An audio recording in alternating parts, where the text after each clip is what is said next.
Le nom Israël est un code. Il est un code qui renvoie au véritable peuple de Tatanzambe et de Tario de Dieu. Donc ici, je vais un tant soit peu vous donner le décortiquage en attendant de vous apporter beaucoup plus dans les centres initiatiques du CCTS-RM. En effet, au Strong biblique 3478, le mot Israël se laisse à traduire par Dieu s'efforce. Mais ici, nous allons aller un peu plus loin pour voir de quoi retourne exactement le nom Israël. En effet, dans le nom Israël, vous avez Is du début de ce nom. IS. Is renvoie à Isis. Isis, c'est la femme. Et sur le plan mystico-spirituel, la femme symbolise le peuple.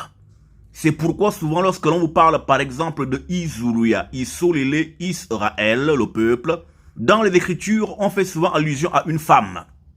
Souvent, vous lirez que Israël est une prostituée qui s'est livrée à d'autres dieux et a abandonné son Dieu.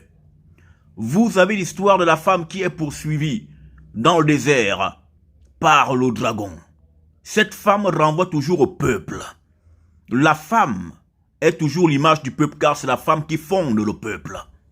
Et donc, le terme Is qui renvoie à Isis, ici fait référence au peuple, à un peuple. Donc Is veut dire le peuple. Et la deuxième partie de ce nom, donc Ra, Is, Ra, le terme Ra, au Strong 74-51, veut dire un feu dévorant, un feu dévastateur, un feu brûlant, désastreux. Le terme Ra renvoie au feu du soleil. Donc, Ra veut dire le soleil.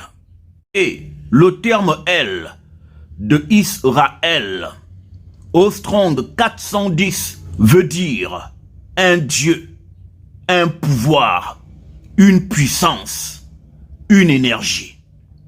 Donc, si nous résumons, Is, le peuple, Ra, le soleil, El, la puissance, sinon Dieu.